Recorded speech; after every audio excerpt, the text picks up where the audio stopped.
Bonjour Walid Amara. Merci encore d'être pour nous CNCH à la Nouvelle-Orléans pour nous faire le débriefing des études les plus importantes en rythmologie.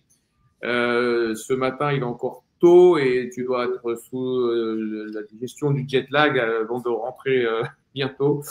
Deux études dont tu dois nous parler, META-AF et DKAF. Alors META-AF, c'est une étude avec de la metformine, tu vas nous expliquer le rationnel en post-ablation. Et le DKAF, c'est une étude sur la prise ou non de café après un choc électrique. Alors voilà, Walid, merci, on t'écoute. Alors, Meta-AF, c'est une étude qui s'intéresse à la metformine. Pourquoi il s'intéresse à la metformine? Parce que on sait que dans les recommandations par exemple européennes, on nous dit qu'il faut faire les mesures d'hygiène de vie pour réduire les récidives de AFA. On sait que l'obésité est un facteur de risque de AFA. On sait que dans les études, la metformine a pas montré dans les études randomisées que ça réduisait le poids, que ça réduisait la masse ventriculaire gauche. Et il y a des études observationnelles qui avaient montré que peut-être qu'il y aurait moins de récidives de FA avec la metformine que sans metformine. Alors, leur hypothèse, leur inclusion, c'est quoi? Ils prennent des patients qui ont juste un BMI supérieur ou égal à 25, donc critère d'inclusion, mais tu vas voir en regardant le détail sur la population, qui n'avaient pas de diabète et qui sont adressés pour une ablation de FA. Et un groupe, on les met en placebo, un groupe, on leur donne de la metformine dans les 6 semaines précédant l'ablation. Et puis, on va les suivre. Pendant, je vais vous souvenir, on va les suivre pendant 1 an. D'accord. Alors, d'abord, un petit mot de la population. C'est une population d'âge moyen 62 ans.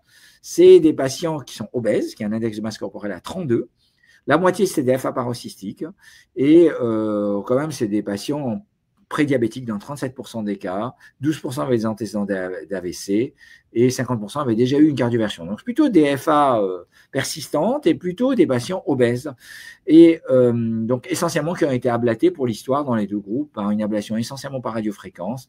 Et dans 20% des cas, c'était la deuxième fois. Tous les patients ont eu un cardia pour monitorer la FA, c'est-à-dire que s'ils avaient un symptôme, ils pouvaient enregistrer, et on demandait au moins de manière hebdomadaire de faire un ECG.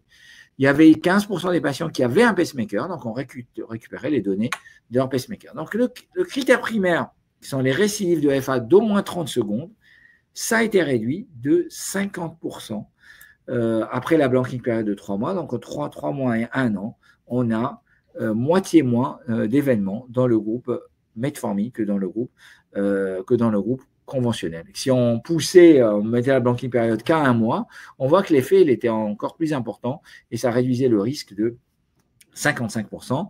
Quand on regarde la charge en FA, puisqu'on avait des dispositifs qu'on utilisait de manière souvent ou également les pacemakers, on avait une charge en FA qui était en moyenne de 8% dans le groupe metformine et de 16% dans le groupe ablation.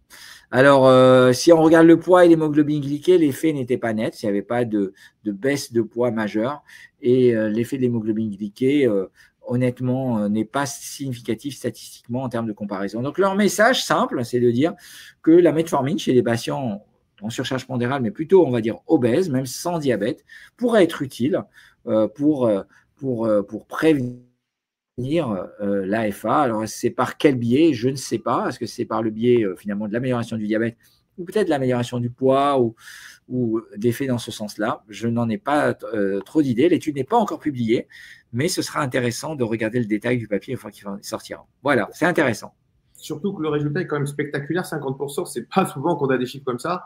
Alors moi, je sais pas si demain, prochain patient à qui je dois faire une ablation d'AFA et qui est un surpoids, BMI supérieur à 30. Alors, c'était 25 en inclusion, je crois, les critères d'inclusion, mais en moyenne, ils étaient à 30 et quelques. Donc, enfin, prochain patient obèse à qui je fais une ablation d'FA, est-ce que je lui mets de la metformine avant pour augmenter de 50% mon taux de succès? C'est une vraie question. Je ne sais pas si c'est ce que tu feras toi. Enfin, on va relire en détail l'étude. Il y a un vrai message quand même derrière tout ça. Merci beaucoup. On va enchaîner avec l'autre étude. C'est l'étude alors assez amusante sur le café. Parce que le café, on dit beaucoup de choses sur le café et la FA. Patients même qui nous demandent s'ils doivent arrêter, etc., les palpitations.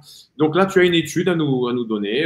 Alors oui, c'est intéressant. L'étude est publiée d'ailleurs dans le JAMA en même temps. Donc vous allez pouvoir la regarder.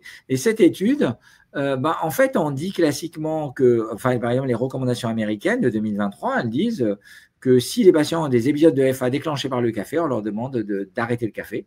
Et puis, en fait, les études sont plutôt contradictoires. Les études qui montrent que c'est bénéfique, des études qui montrent que c'est plutôt délétère. Et donc, en fait, il y a ce message qui traîne, qu'on dit tous, oui, réduisez un peu le café, voilà. Et donc là, qu'est-ce qu'ils prennent? Ils prennent des patients qui sont adressés pour une cardioversion électrique, qui devaient prendre au moins un café par jour avant la cardioversion. C'est des consommateurs, c'est pas des consommateurs excessifs, des consommateurs de café. Et on va les randomiser. Un groupe, on va leur dire d'arrêter le café. Et un groupe, on va leur dire de continuer à consommer au moins un café par jour.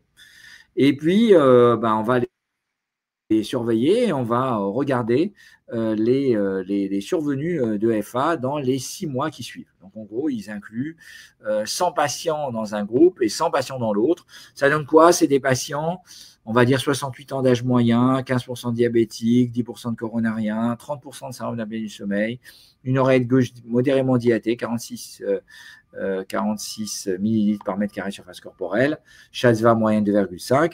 Donc, effectivement, déjà, je réponds à la potentielle question que pourraient me dire, quand on leur dit d'arrêter, ils ont vraiment arrêté. Donc, on les suit pendant 6 mois. Donc, ceux qui ont dit d'arrêter, ils arrêtent. Et si on leur dit de continuer, ils continuent à consommer en moyenne. Ils consommaient en moyenne 2 cafés par jour avant. Ils se mettent à consommer 1 café par jour. Donc, on va dire que c'est une étude qui évalue 1 café par jour versus rien. Voilà. Parce qu'en moyenne, la plupart de ces patients-là consommaient au moins 2 cafés par jour, voire 3 cafés par jour au départ.